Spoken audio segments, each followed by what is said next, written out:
화요일부터 오늘 새벽까지 한국에서 온 IVF, 그 교회 탐구센터 그 리더들하고 함께 창조 탐사를 좀 다녀왔습니다. 다니면서 오늘 이 말씀을 생각하면서 여러 가지 좀 묵상할 수 있는 그런 시간이 좀 있었습니다. 말씀 우리 보기 전에 좀 한번 다시 인사 한번 했으면 좋겠습니다. 잘 오셨습니다 하고 참 인사하면 좋을 것 같아요. 잘 오셨습니다 하고 인사 한번 해보시기 바랍니다. 예. 그냥 형식적으로 하지 마시고 진짜 인사하는 게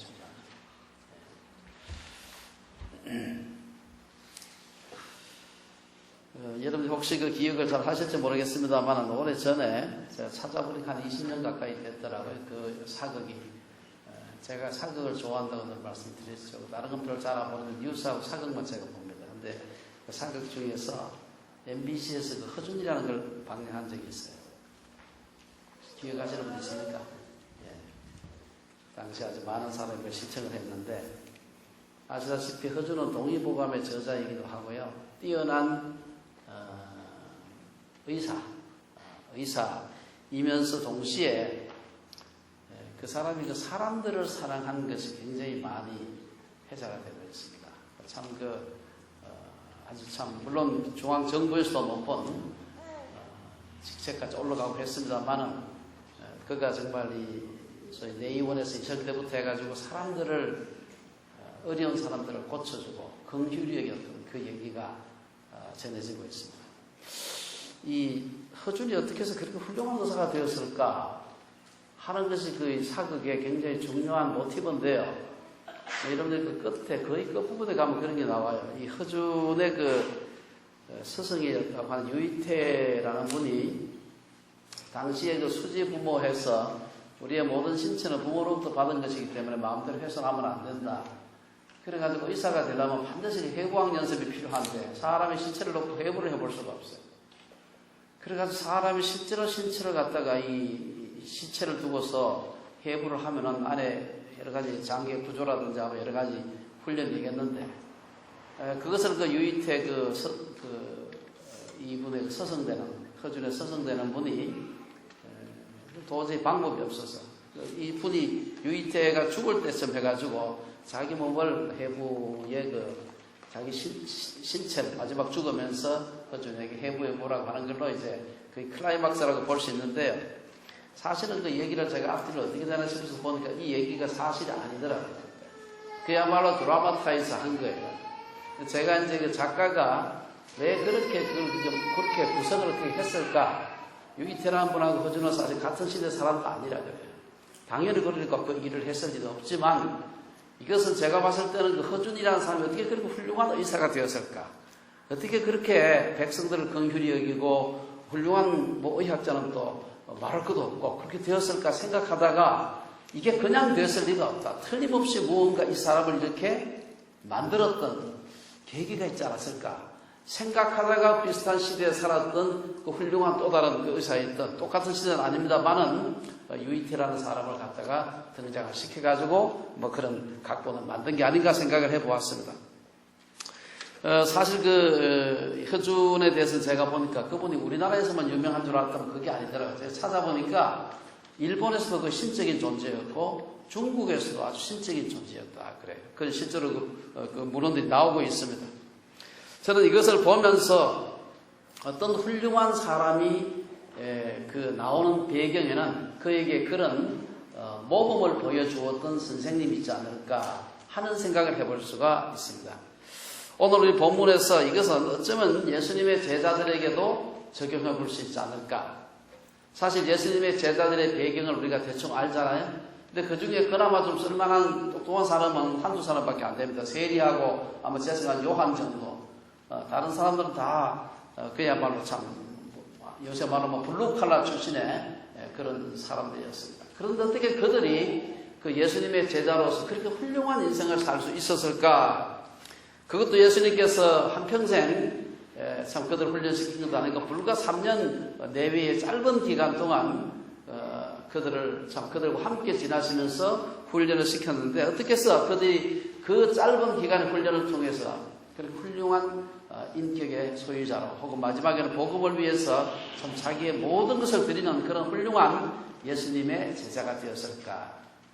그것은 저는 모범이라는 생각을 해봤습니다. 예수님이 비록 짧은 기간이지만 지책에서 예수님의 살아계실 때 그 삶을 함께 숙식을 하면서 그 보여주신 예수님의 모범과 마지막에 이 사실 이 말이 굉장히 중요한데 잘 나가다가 좋은 말 많이 했는데 죽을 때 보니까 아니올시다. 이렇게 하면은 받았던 은혜 다 쏟아지는 거죠.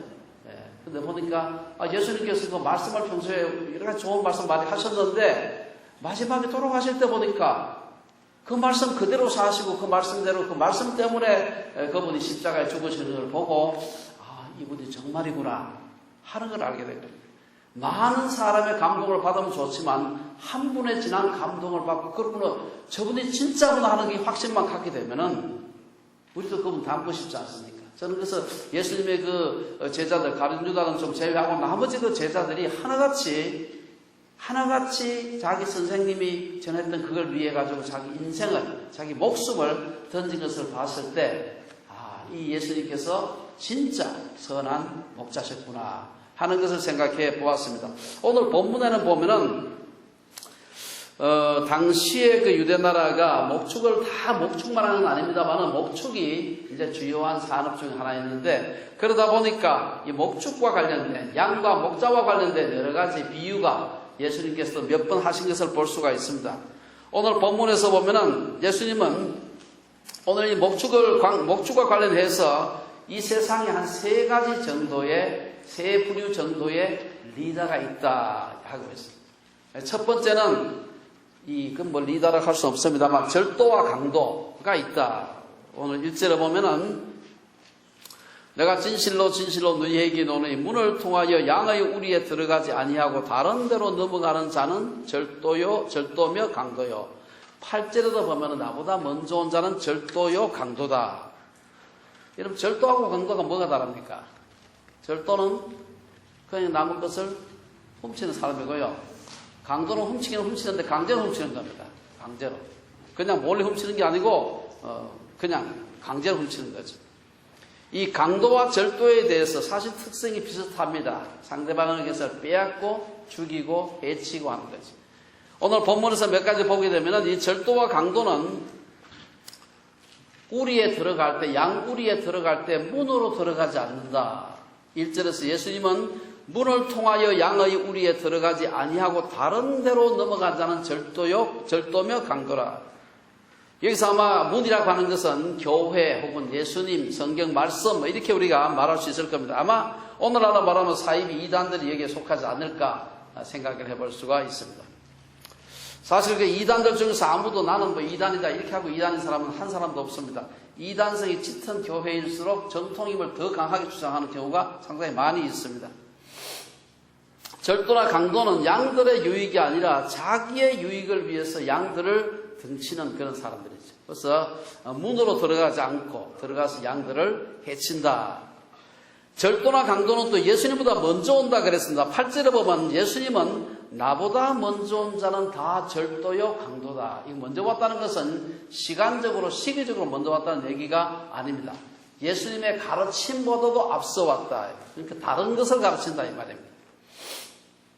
우리나라도 아시겠지만 굉장히 많은 자칭 메시아가 있습니다. 이 사람들은 시기적으로 봐서는 예수님보다 훨씬 2000년 뒤에 왔지만 예수님이 가르치지 않았던 거 자기가 자칭 메시아라고 하면서 예수님 앞서온 그런 자들이고 그런 자들은 절도와 강도라는 것이죠. 사실 이 말은 1차적으로 바리새인들을 꾸짖는 말입니다. 지금 바리새인하고 논쟁하는 가운데 이 지금 얘기를 하고 있는 거기 때문에 이 절도와 강도를 가리킬 때 바리새인들 유대인들 자기를 지금 막 비판하는 그 사람들 향해서 하는 말인데 사실 오늘날에도 그 얼마든지 적용을 해볼 수가 있습니다.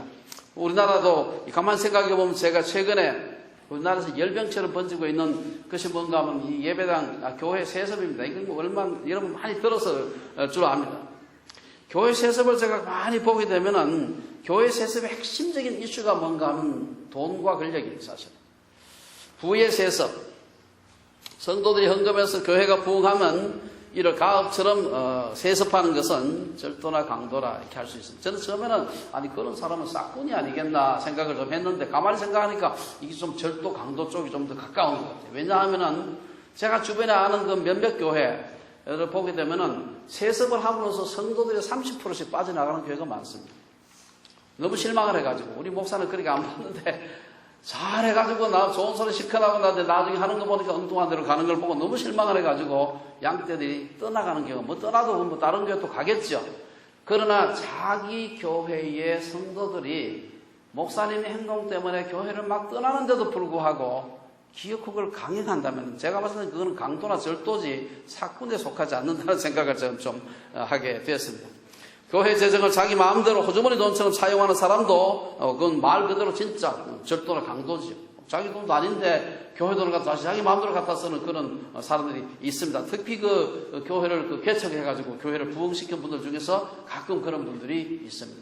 몇 년 전에 여기 왔던 우리 한국의 어떤 유명한 목사님인데 이게 다 개척교회 목사님들 아니면 교회가 다 작잖아요. 다 경제적으로 다 어려운 가운데 목회를 하는데 와가지고 이 한국의 대단한 목사님이 오셔가지고 어느 목사 이리 와 해가지고 주머니에 300만 불 3,000불 확 꺼내주고 제가 그 얘기 듣고 분노했습니다. 사실은 그게 자기 돈입니까? 자기 생활비 줬으면 제가 말을 안 해요. 교회 흔히 말하는 목회 활동비지요. 목회 활동비 그렇게 쓰는데 그거 아니다. 많은 사람들이 목회 활동비는 영수증을 제출할 수 없다. 세무서 그 얘기할 때도 그 얘기한다. 저는 한번 생각해도 목회 활동비가 어디 쓰는 건데 영수증도 제출 못하는 돈을 왜 목회 활동비로 쓰느냐 이 말이에요. 그렇지 않습니까? 필요해가지고 꼭 식사를 해야 될 것 같으면 영수증 받으면 되고 우리가 사실 하나님 앞에서 사람 앞에서 떳떳할 때 하나님 앞에서도 떳떳한 거지. 목회 활동비라고 해서 영수증도 못 냅니다. 선교사들한테 가서 받았다고 그분들의 그 체리티 가서 영수증 받을 수 있습니다. 교회 재정 마음대로 쓰는 사람들 뿐만 아니라 은퇴할 때 엄청난 돈을 요구하는 사람도 있습니다. 이건 제가 좀 가까이 계셨던 분 중에 그런 분 계셔가지고 제가 정말 마음이 많이 아팠습니다. 열정적으로 평생 동안 목회를 잘하고 교회도 부흥시키고 이래 했는데 끝에 가가지고 은퇴하면서 이 정도 교회를 부흥시켰으면 20억은 줘야 되는 거 아니냐. 다 주고 언급비 다 그동안 다 주고 20억은 줘야 되는 거 아니냐. 그 문제 불거지기 전에 그 교회가 1200명이 있습니다. 그 문제 불거지면서 교회 나가면서 600명 이하로 떨어졌어요. 다 떠났습니다. 특히 젊은 사람들이 썰물처럼 다 빠져나갔어요. 그런데 그 돈 다 받아가지고 가셨습니다. 이런 절도와 강도가 교회에 아주 많지는 않지만 꽤 있다. 두 번째 예수님께서 말씀하신 그 목자라고 할 수는 없지만 그 리더십의 스타일 중에 사꾼이라는 게 있어요. 요즘 사꾼이라는 말은 요새 우리말로 잘 안 쓰는 말이긴 합니다만 12절, 13절에 보면 사꾼은 목자가 아니요. 이 사꾼 얘기가 나옵니다. 이 사꾼은 말 그대로 품삯을 받고 일꾼입니다.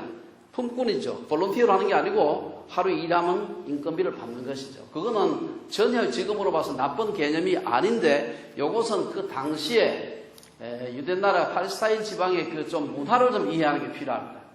그 당시에 팔레스타인에 있는 모든 그 유대인들은 집집마다 다 양을 다 가지고 있었습니다. 왜냐하면은 제사도 드려야 되고 또 그거 가지고서 해가지고 또 요즘처럼 이 섬유가 많지 않았기 때문에 그걸 가지고 털어도 해있고 이렇게 해서 집집마다 다 한만 가나라도 한 10마리 뭐 이 내외는 있었다 그래요.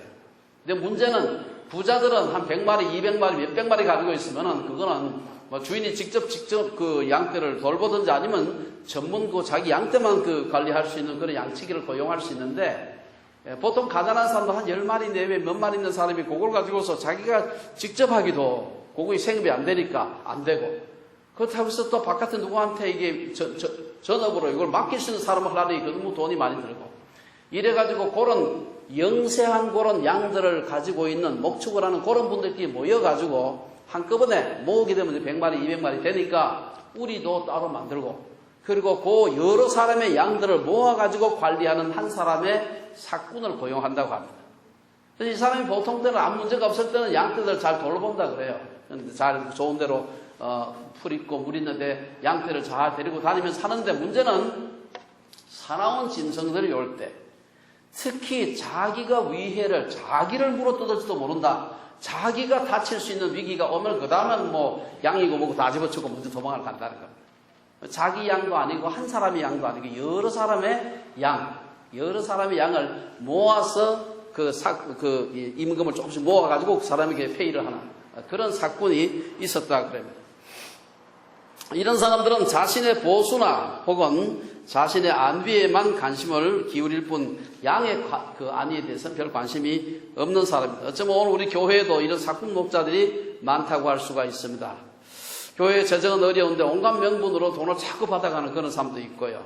우리 한국교회의 80%는 사실은 미자립 교회고 목회자들의 생활이 대충 다 굉장히 어렵습니다. 하지만 일부 목회자들은 성도들의 살림은 어려운데 본인은 그렇지 않은 경우가 많이 있습니다. 밴쿠버 지역에서 그런 사람이 있다는 얘기를 들었습니다. 당연히 사람이 성도들이 알죠.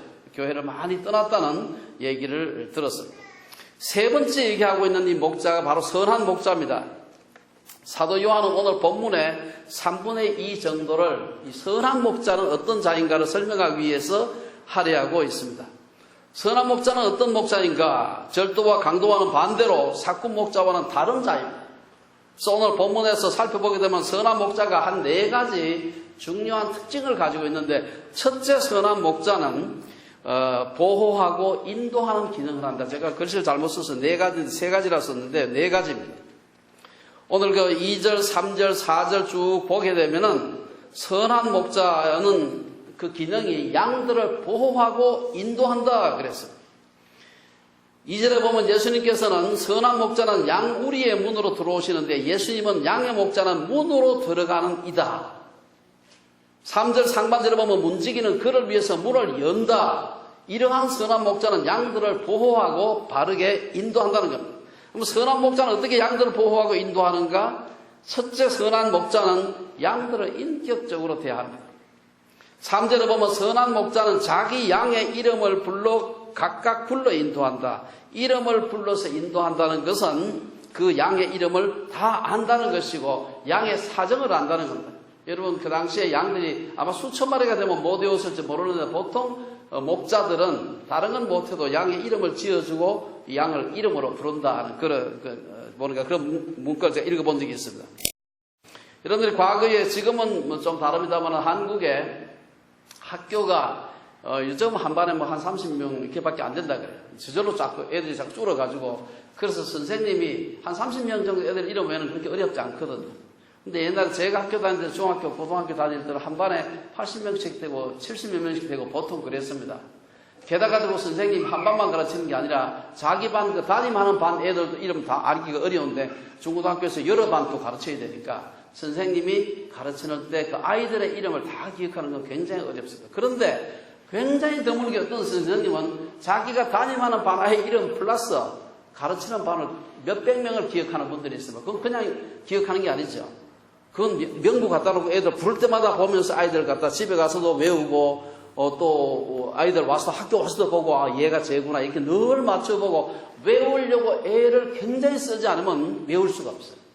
그런데 아이들이 선생님 자기 반 담임 선생님도 아닌데 누구냐 이렇게 그 이름을 갖다 딱 불러주면 그 자체가 감동이죠. 사실 이름을 부른다 하는 것이 그를 인격적으로 대한다는 것입니다.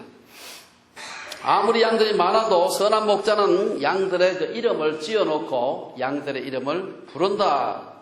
선한 목자는 잃어버린 한 마리 양을 찾아서 산 넘고 물을 건넌다. 이거 우리 노래에도 나오지 않습니까? 많은 양들이 있는데 다 놔두고 우리에 있는 양들 놔두고 잃어버린 한 마리 양을 찾아간다. 예수님께서 누가복음 15장에 나오는 얘기입니다. 너희 중에 어떤 사람이 양 100마리가 있는데 그 중에 하나를 잃으면 99마리를 들에 두고 그 잃은 것을 찾아내기까지 찾아다니지 아니하겠느냐. 이 양들을 인격적으로 대하는 목자의 모습은 14절 15절에도 나오는데요. 나는 내 양을 알고 양도 나를 아는 것이 아버지께서 나를 아시고 내가 아버지를 아는 것이다. 선한 목자는 양이 그 음성을 알고 양도 그 목자를 안다고 했습니다. 그런 목자이기 때문에 15절 하반절에 가면 나는 양을 위하여 목숨을 버린다. 이 선한 목자의 가장 최후의 그 모습. 나는 양을 위하여 목숨을 버린다. 내가 양 때문에 좀 다치는 것도 감수하겠다. 피곤한 것도 잠 못 자는 것도 감수하겠다. 이 모든 것 위해서 그 모든 것 위에 양을 위해서 내가 목숨을 버린다고 하는 이 정말 선한 목자의 최후의 모습이 아닌가. 둘째로 선한 목자는 양들을 앞서서 인도한다 그랬습니다. 3절에 보면은 이 선한 목자는 양들의 이름을 불러 인도하고 4절에 보면은 중요한 말이 하나가 있는데요. 앞서 인도하신다 이런 말이 있어요. 앞서 인도한다. 앞서 인도한다는 말은 자기가 양들이 당하게 될 위험을 미리 자기가 앞서서 자기가 막거나 자기가 먼저 경험을 하겠다고 하는 말입니다. 다윗은 이를 가리켜서 내가 사망의 음침한 골짜기로 다닐지라도 해를 두려워하지 않을 것은 주께서 나와 함께 하심이라. 주의 지팡이와 막대기가 나를 안위하시나. 여기서 주께서 나와 함께 하십니다. 요 말이 조금 전에 말씀드린 앞서 인도하는 말하고 같은 뜻이죠. 함께 하신다. 함께. 주께서 먼저 내 앞서 가시고 내 모든 당할 위험을 미리 그분이 먼저 당하신다는 것이죠. 전장에 나갔을 때 지휘관이 부하들 보고 막 먼저 돌격을 하고 그러고 자기는 뒤에가 숨어 있고 이러면 전쟁은 이길 수가 없는 겁니다. 그래서 먼저 지휘관이 앞장서서 돌격 앞으로 할 때 부하들도 용기 베껴서 따라가는 거죠. 지휘관이 자기 저 뒤에 숨어 있고 부하들만 보고 막 앞으로 나가 싸우라 그러면 안 싸우죠. 예수님은 어떻게 양들을 앞서서 인도하셨을까? 7절에서 예수님은 나는 양의 문이라고 하셨습니다. 이 문은 하나님의 말씀이고 예수님 자신이라고 할 수가 있습니다. 예수님은 말씀을 가르치면서 늘 하시는 말씀이 이건 내 말이 아니고 나를 보내신 자의 말씀이다라고 그 말씀을 항상 하시는 걸 볼 수가 있습니다. 요한복음 14장에 보면은 내가 너희에게 이르는 말은 스스로 하는 것이 아니라 아버지께서 내 안에 계셔서 그의 일을 하시는 것이라. 예수님은 자신이 바로 하나님의 일을 하고 있다는 이 확신에서 잠시도 벗어난 적이 없습니다. 하나님의 말씀을 전하고 있던 확신, 즉 진리에 대한 확신이 있었기 때문에 여러 위험들을 무릅쓰고 양들을 앞서 행하신 것이죠. 세 번째, 선한 목자는 이 선한 목자의 보호와 인도는 민족을 넘어서는 겁니다. 이건 사실 참 어려운 구절 중에 하나. 16절에 보면은 예수님은 또 이르시되 또 이 우리에 들지 아니한 다른 양들이 내게 있어 내가 인도하여야 하리라 이렇게 말씀하셨습니다. 그리고 이어서 그 뒤에도 그들도 내 음성을 듣고 한 무리가 되어 한 목자에게 있으리라. 이건 사실은 앞뒤에 문맥이 서로 안 맞는 한 문장이 갑자기 이 개밥에 도토리처럼 뚝 들어와 있는 듯이 보이는 말씀인데요. 그러다 보니까 이단들 중에서 이 말씀을 이상하게 잘못 해석하는 사람들이 있습니다. 사실 이걸 가르쳐가지고 여러분 북미주의 그 메이드 인 USA 우리 이단 중에 하나가 바로 몰몬교입니다. 몰몬교를 만든 사람이 조셉 스미스라는 사람인데 이 사람이 연도가 지금 한 200년 정도 됐어요. 그때 이 다른 한 양떼가 있다 그랬는데 이 우리에 들지 않은 다른 양들이 있어 내가 인도하여야 하리라 했는데 이 양들이 누구냐? 그게 바로 북미주의 예수님께서 오셨다는 겁니다. 그래가지고 그분이 바로 자기에게 나타났다. 그래서 조셉 스미스가 오늘 우리가 알고 있는 몰몬경을 굉장히 일찍 24살 때 그걸 책을 짓게 됩니다. 짓고는 이분이 살아생전에 그 희한한 확신 때문에 결혼을 40번 정도 해요. 정확하게 얼마나 많이 했는지 아무도 몰라요. 유부녀도 있었고 14살 소녀도 있었고 결혼을 약 30번에서 40번 했다고 하는데 근래까지만 해도 몰몬교 지도자들이 절대로 그걸 밝히지 않았어요. 근데 근래에 와서는 그게 다 인정을 했습니다. 그래서 CNN 같은 데서 보도도 하고 그랬습니다. 그 당시에 19세기까지만 해도 미국에서 이 처벌두게 되거나 이렇게 되면은 정부에서 처벌을 받았습니다. 근데 누군가가 이 조셉 스미스를 저격해서 나이 41살 때인가 세상을 떠나게 됩니다. 이런 그 사실은 이단인데 이 이단이 해석할 때 이 다른 양떼가 누구냐? 바로 이 몰몬교 신조들이다. 이렇게 얘기를 하고 있는 겁니다. 근데 사람들이 그걸 누가 믿을까 싶죠? 자꾸 옆에 와서 계속해서 얘기하면 믿게 돼요, 이게. 그래서 지금 그렇게 몰몬교가 그렇게 많은 겁니다. 아마 이 말씀은 우리가 여기서 다른 양들이라고 하는 것은 이방인을 의미하는 것이라고 볼 수가 있습니다. 예수님은 유대인들의 경계를 넘어서 이 복음이 이방인들에까지 전해질 거라고 말씀을 하신 것이 아닌가 우리가 생각해 볼 수가 있습니다. 예수님 당시 바리새인들은 자신들이 바로 이스라엘 백성들의 목자라고 생각했어요. 바리새인은 똑똑한 사람이고 율법을 잘 아는 사람들이었기 때문에. 하지만 그들의 언행을 보면 그들은 선한 목자들이 아니었습니다. 그들은 예수님이 안식일에 맹인의 눈을 뜨게 했을 때 이를 안식일을 범했다고 봤습니다. 이 맹인을 고쳐준 선한 행동을 보고서 안식일을 범한 행동이다. 그때만 그런 게 아닙니다. 나중에 보면은 마태복음 12장에도 보면 바리새인들이 안식일에 한쪽 손 마른 사람을 두고서 안식일이고 손 마른 사람이 있고 예수님이 계시니까 예수님을 시험 들게 하기 위해서 안식일에 병 고치는 것이 옳으니까 하고 예수님을 시험한 얘기가 거기 나오고 있습니다. 이때 예수님께서 예를 든 것이 바로 이 양에 대한, 잃어버린 양에 대한 비유입니다. 이에 예수님은 너희 중에 어떤 사람이 양 한 마리가 있어 안식일에 구덩이에 빠졌으면 끌어내지 않겠느냐. 사람이 양보다 얼마나 더 귀하냐. 그러므로 안식일에 선을 행하는 것이 옳으니라 하면서 손을 갖다 고쳐준 걸 볼 수가 있습니다. 바리새인들은 양들의 안위보다도 자신들의 전통을 더 중히 여겼습니다만은 예수님은 선한 목자는 양들을 위해서 목숨까지 버릴 수 있다. 이게 그 선한 목자의 특징입니다. 선한 목자는 그래서 그 사람들을 바른 길로 인도하는 분이고 선한 목자는 양들을 보호하는 자다. 두 번째로 선한 목자는 풍성한 공급을 하는 분이다. 9절 10절에 보면은 선한 목자가 오는 것은 양으로 생명을 얻게 하고 더 풍성히 얻게 하기 위해서 온다. 여기 보면은 이 예수님은 양의 문으로 들어가는 자가 받을 두 가지 중요한 축복을 가리켜서 첫째는 구원을 받고 또는 들어가며 나오며 꼴을 얻는다. 그렇게 얘기하고 있습니다. 우리가 예수님 안에 우리가 예수 믿으면서 우리가 좀 더 풍성한 삶을 살 수 없을까? 이 고민을 많이 하죠. 그건 우리만의 고민이 아니고 예수 안 믿어도 똑같이 고민하는 겁니다. 어떻게 하면 더 신나게 인생을 풍성하게 살 수 없을까?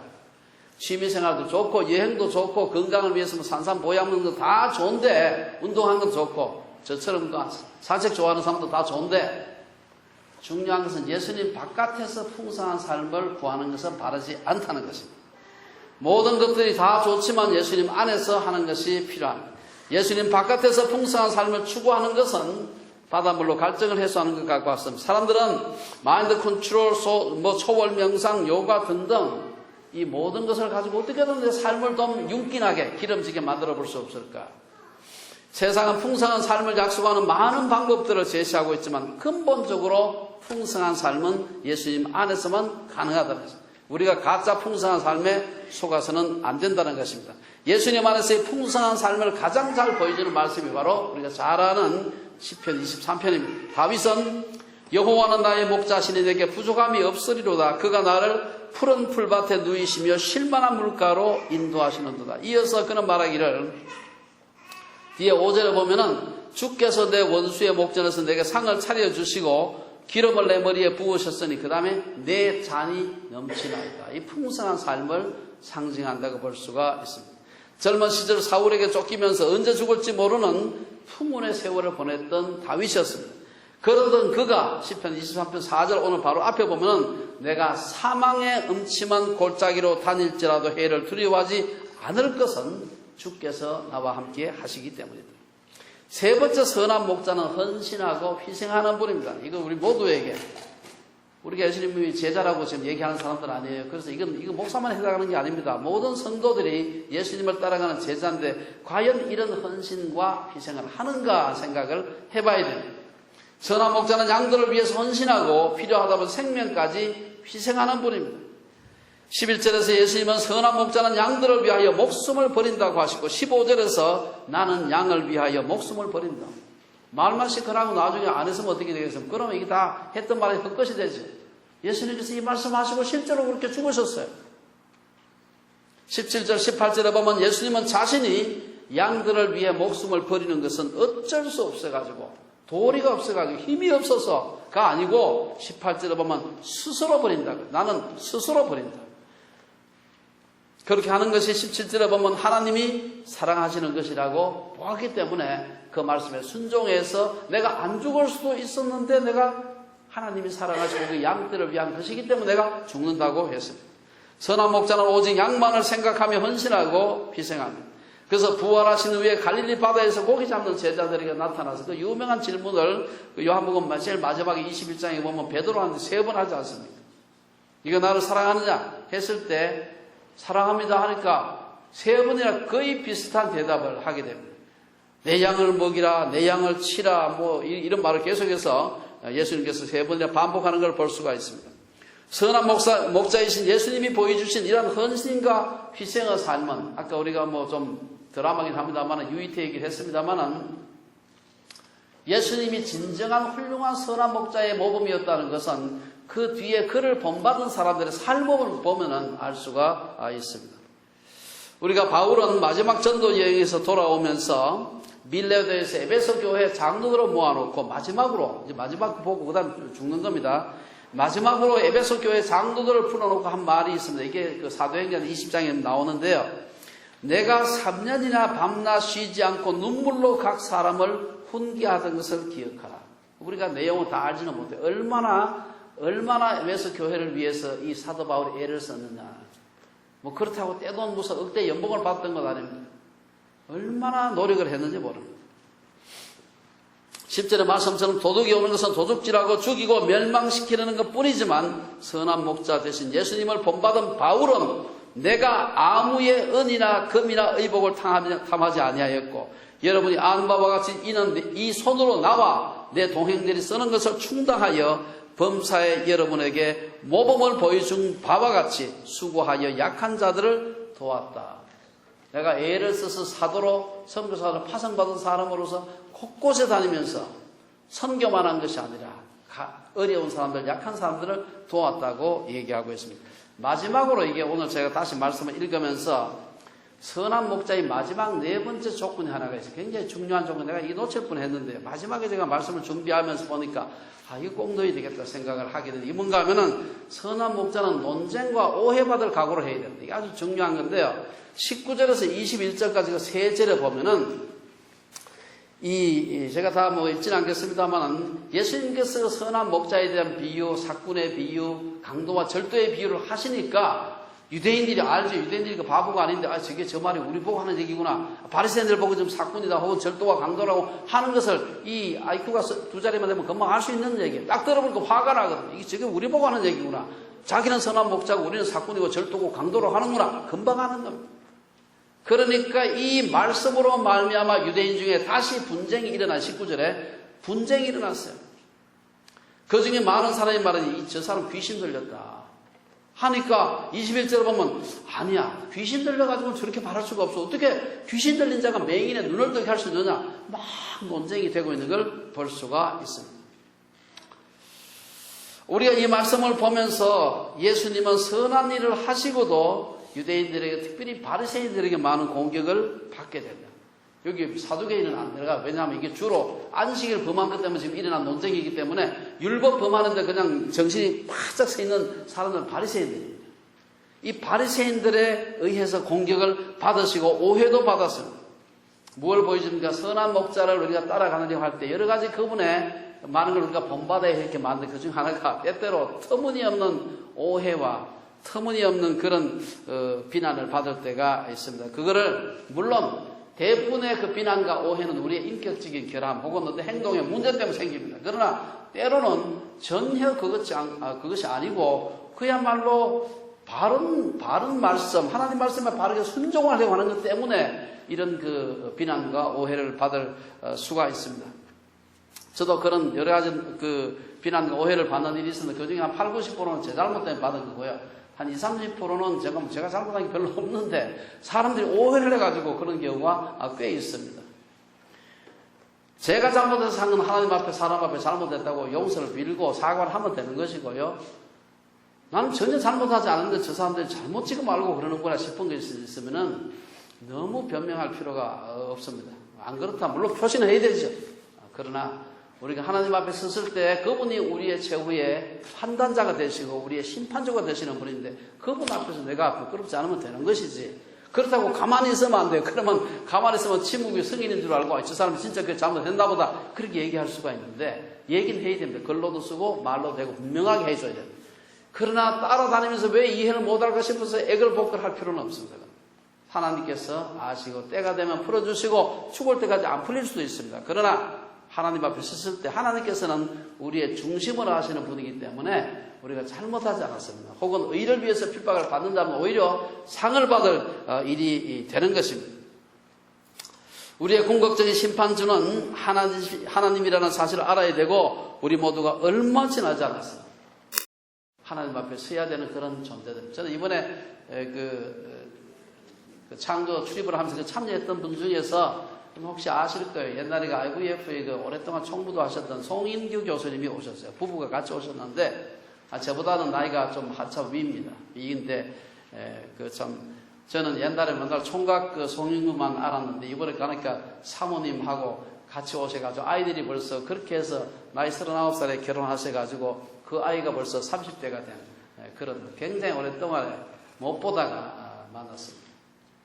30년 정도, 30년 가까이 제가 못 뵌 것 같아요.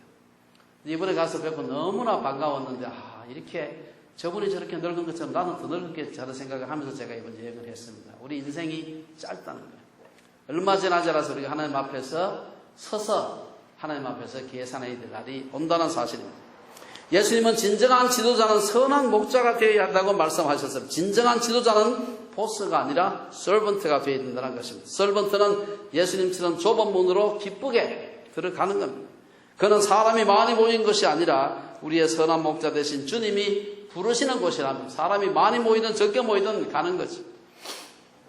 결론적으로 우리 모두가 선한 목자 되신 예수님을 닮아야 하는 양들이면서 동시에 우리는 지도자들이에요. 나는 오늘 본문에서 말하는 세 카테고리 지도자 중에서 어느 지도자에 속하는가 생각을 해봐야 됩니다. 아까 말씀드린 대로 아마 이단들 중에서 이단 사이비들은 절도와 강도에 해당한다고 할 수 있겠죠. 나머지 사람들은 저와 우리 여러분들 포함해서 아마 우리는 그 세 카테고리 중에서 100% 사건, 100% 강도 절도, 100% 선한 목자 한 사람도 없을 겁니다. 섞여 있을 겁니다. 어떤 면에서 우리 속에서 사건적인 그런 요소도 있을 테고 또 좀 강도와 또 절도 같은 그런 면도 조금 있을지 모르죠. 또 예수님처럼 조금 선한 목자적인 성품이 있을지도 모릅니다. 중요한 것은 우리가 예수님을 닮으려고 선한 목자 되신 그분을 닮으려고 애를 쓰는 것이 필요하다. 이걸 좀 거창하게 말해가지고 제자 훈련이다. 어떻게 하면은 선한 목자 되신 예수님을 더 닮을 수 있을까? 이 고민을 하는 것입니다. 예수님이 우리의 선한 목자가 되셨던 것처럼 그분의 제자로 부름을 받은 우리도 그렇게 사는 것이 마땅하잖아요. 저도 마찬가지고요. 교회 내외에서 어린 사람들을 보호하고 인도하고 풍성하게 공급하고 어려운 사람이 좀 도우려고 애를 쓰고 헌신과 희생을 하고 때때로 억울하게 논쟁과 오해를 받는 일이 있더라도 억울하지만 어떻게 했어요? 당연히 예수님을 닮으려고 선한 목자 대신 예수님을 닮으려고 하는 사람이 겪어야 되는 마땅한 바다, 그렇게 생각하는 것이 필요합니다. 그렇게 할 때 우리 자신이 우리의 선한 목자 되신 예수님으로 인해서 풍성한 삶을 누리게 되고, 중요한 것은 그 모습을 우리들의 자녀들이 보고 그래 믿음으로 사는 것은 저렇게 사는구나 하는 것을 아는 겁니다. 아이들한테 물론 큐티도 같이 하고 성경도 같이 읽고 다 좋은데 부모님이 바르게 살려고 노력하는 것, 우리가 어떻게 완전할 수 있습니까? 그러나 완전하게 살려고 주님의 모습을 닮으려고 노력하는 가운데 저게 신앙생활이구나, 우리 아이들이 우리의 뒷꼭지를 보고 배우는 겁니다. 그런 믿음의 축복을 받는 우리 주빌리의 온 식구들 되시기를 주의 이름으로 축원합니다.